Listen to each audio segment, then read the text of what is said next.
Hi, I'm Jim Pangburn. I'm a licensed battlefield guide at the Gettysburg National Military Park. I had been here as a youngster, but all I really remembered was some cannons, some fields, and something called Pickett's Charge. And so I thought I ought to stop by.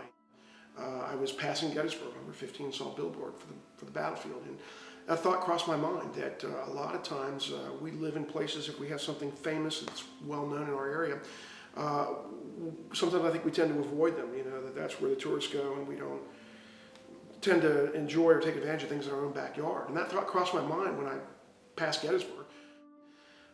Just amazed when I came up the Emmitsburg Road at how well things were preserved, no modern intrusions, and the monuments.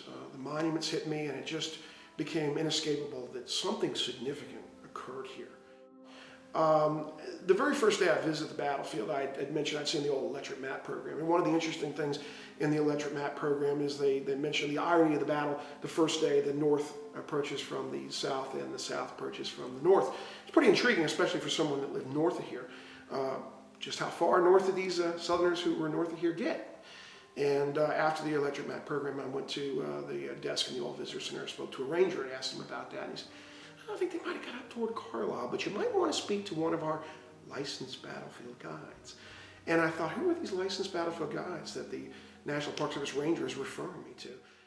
We consider ourselves not only the oldest professional guide service in the nation, but perhaps the best, given the competitive nature of becoming a guide. And it's becoming more and more competitive all the time. To a lot of people, I think it's a job. But here, the guides are passionate people who really want to be at Gettysburg, especially Gettysburg. Not just be a guide, but be a guide at Gettysburg, because it's very special. So they have a special passion for the place. Every tour I do, I learn something from people. They always have something to tell you. Something that you tell them triggers something that they learned from their relative or something they heard that you never heard before. Every tour I learn something new from people. It's a special privilege. Yeah, you go through a lot to become a guide, but then once you become a guide, you really have a responsibility, I think, to share the importance, the significance of what this place is with the public. And it's a great privilege and it's great joy. And it's just really fun to see the effect that this place has on people.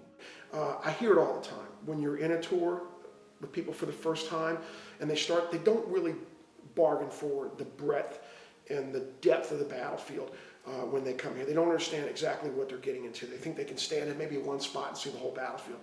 Once they get in the battlefield, it hits them how massive this is. And you hear them say all the time, oh my gosh, I don't know what I would have done if I didn't get a guide. I'd have been lost. I've been trying to figure my way around. That's what we provide for them. It's a personal service where we're in the car and we orient them. We orient them as we take them through town at the beginning of the tour on the way to the field. We give them a chronological tour. We give them a background, and we condense something very confusing into something that they can understand in 2 hours.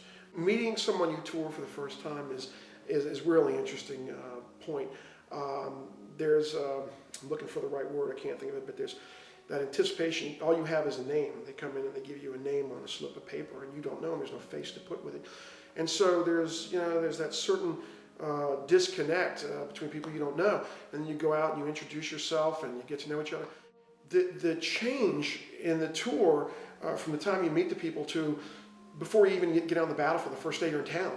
And there is actually a point where maybe 15, 20 minutes into the tour, there's a camaraderie. There's the barriers are broken down and you start to get to know people and you relax.